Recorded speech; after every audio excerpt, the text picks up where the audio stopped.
Qu'est-ce que la foi? Le terme foi est courant dans le langage des gens. Il est ce que croit l'esprit, c'est ce qui apaise les cœurs. C'est la vérité absolue qui écarte tout doute, toute défiance. La foi n'est pas une caractéristique unique de l'islam. Mais chaque religion ou doctrine en a besoin pour ses adeptes afin de fixer leurs règlements et systèmes de vie. Ceci est aussi valable pour les individus que pour les groupes. Les croyances depuis l'existence de l'homme sont divisées en deux catégories, la foi réelle et la foi mauvaise.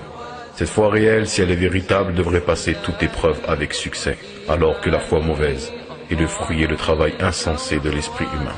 Ce sont donc les savants et les penseurs humains qui les fabriquent. Mais malgré les plus hauts degrés de développement et d'évolution, ils en restent limités et toujours guidés et influencés par son entourage, les coutumes, les mœurs et les idées, et cette foi se trouve bloquée dans cet esprit humain, qui ne cessera de se perdre et se poser des questions dans sa foi, car cette foi-là est d'origine humaine et limitée à son esprit et à sa science. Dans cette catégorie, nous y ajouterons les religions dites monothéistes, mais dont des modifications et des falsifications humaines ont été apportées à ces fondements divins. Dans le sens falsification, c'est des choses rajoutées ou retirées de sa révélation divine. Si l'une d'elles se dit divine et non affectée, elle devrait passer l'épreuve du temps et devrait être appropriée à celle-ci et sans défaut. En d'autres termes, concorder à notre époque et à notre monde moderne, à ces nouvelles découvertes scientifiques, biologiques, géographiques, géologiques, astronomiques, physiques et médicales, etc. C'est ce dont se réclame l'islam et que nous développerons au cours des épisodes, Inch'Allah. Et nous avons la foi réelle, celle qui n'a aucun doute, qui passe toute épreuve. La foi réelle n'est pas une chose pratique, mais elle est scientifique et de cœur. Cette foi est une certitude absolue et indubitable. La foi est la croyance qui n'est susceptible d'aucun doute du croyant. Cette foi réelle est divine, sans défaut. Elle est depuis que l'homme existe. La foi réelle, correcte, comprend les croyances révélées des nobles messagers et forme une seule foi révélée par le grand savant, le connaisseur. Il n'y a aucun doute sur son caractère immuable d'un messager à un autre et d'une époque à une autre. Et nous disons et attestons que cette foi réelle se trouve dans la foi islamique. Et elle uniquement peut donner les réponses concrètes et certaines, convaincantes et puissantes, pertinentes et sans laisser de doute. Et toute personne méconnaissant la foi islamique et ne l'adoptant pas sera perdue ou est inconscient de la réalité de son existence. Et nous apporterons de plus amples informations et apporterons nos preuves que l'islam est la seule foi réelle, authentique et divine. Nous n'allons pas parler de qu'est-ce que la philosophie, mais nous allons plutôt faire une comparaison entre le philosophe libre-penseur et l'homme de foi réel. Il faut savoir qu'il y a déjà une grande différence entre connaître une opinion et y croire. Quand tu vois l'opinion, elle est comprise dans tes connaissances. Mais quand tu y crois, elle coule dans ton sang, s'enfonce dans la moelle de tes os et pénètre dans ton cœur. Le porteur d'une opinion est un philosophe. Il dit « je vois vrai ce qui peut être faux ». Ce serait le résultat aujourd'hui. Et demain, les preuves pourront le contredire. Il dit « je peux être fautif comme je peux être juste ». Quant au porteur de la croyance, il est ferme, n'a point de doute ou de souci.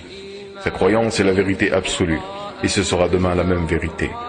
Il n'a pas besoin de preuves et elle est au-delà des doutes. Le porteur d'une opinion est froid et frigide. S'il réussit dans sa voie, il sourit légèrement, sinon pas de gros problème, car il aurait pris ses précautions contre un tel résultat. En avançant que son opinion est véridique, avec une possibilité d'erreur, et que l'opinion des autres est fausse, avec la possibilité d'être vraie.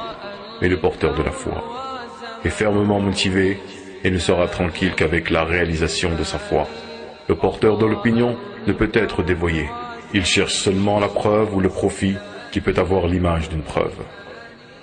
Mais le porteur de la foi a pour exemple ce que le prophète sallallahu alayhi wa sallam a dit « Par Allah, s'il mettait le soleil à ma droite et la lune à ma gauche, pour que j'abandonne mon message, jamais je ne le ferai. » L'opinion est un corps inerte.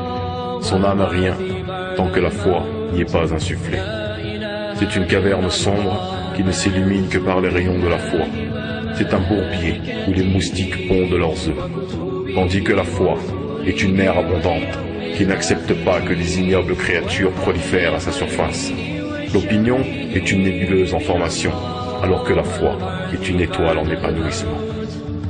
L'opinion crée des problèmes, multiplie les entraves, répond aux désirs corporels, suscite les suspicions et l'incertitude, alors que la foi défie les dangers, fait trembler les montagnes, secoue le temps, change le courant de l'histoire, rase le doute et l'incertitude, ranime la rigueur et la conviction et ne permet que le désir de l'âme. La foi réelle, elle se caractérise par la simplicité et l'évidence conforme à sa saine nature, qui facilite sa saisie par l'ensemble des gens, quel que soit leur niveau intellectuel et instinctif, à la différence de la philosophie qui est complexe et plein de termes qui ne sont saisis que par une minorité de gens.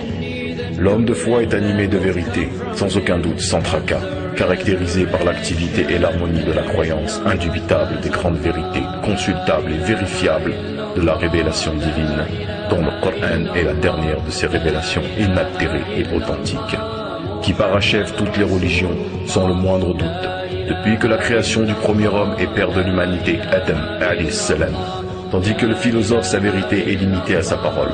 Par conséquent, la philosophie tombe toujours dans l'embarras, la sécheresse, l'altération et la complexité, car la vérité recherchée ici est plus grande que la parole. Ces vérités qui sont bien au-delà du domaine du fonctionnement de l'esprit humain, qui est limité par ce qui l'entoure et de ce qu'il croit avoir compris, sont sans cesse restreintes, limitées dans une progression lente dans l'inconnu, que constate sans cesse la philosophie. Toujours dans l'inconstance, le changement et la transformation entre le droit chemin et le mauvais, le rapprochement et l'éloignement de la perfection. Que le faux peut être vrai sans pour autant que le vrai ne soit pas faux. Son esprit est torturé par l'imperfection et l'incompréhension et l'influence de son contexte social. Son impuissance le déroute et le perturbe, mais il s'acharne dans sa déviation, dans toutes les recherches où il essaie d'exposer sa foi, non conforme à sa nature, dans un moule étriqué qui la met à l'étroit. Car la philosophie, dans toutes ses formules, est une œuvre humaine, dont un exemple de la base théologique et dogmatique est que le 1 est la moitié de 2, le corps ne peut être à deux endroits différents et en même temps, et les contradictions entre le noir et le blanc ne peuvent jamais se réunir, etc. L'homme de foi répondrait que ce sont tout simplement des lois universelles, de par la volonté et la sagesse du Créateur de toute la création. Nous pouvons bien plus apporter d'informations et preuves sur la philosophie, pour ceux qui ne seraient pas encore convaincus de ses limites et l'imperfection qui sont humaines et que la philo elle-même reconnaît comme étant inférieure. Et pour finir sur la philosophie, nous terminerons sur une phrase de Socrate qui dit « La seule chose que je continue à bien savoir est que je ne sais rien. » Reckoning the final day when all will see their works remade in soul and body to stand before the Lord with patience bearing every grief, with thankfulness for all blessings. We are content with destiny, the will of Allah. Faith is belief in Allah and the messengers, the angels and the final day and the holy scriptures. To believe in destiny, that good and bad both come from Him, and the resurrection. There is no God but Allah. Amantu billah.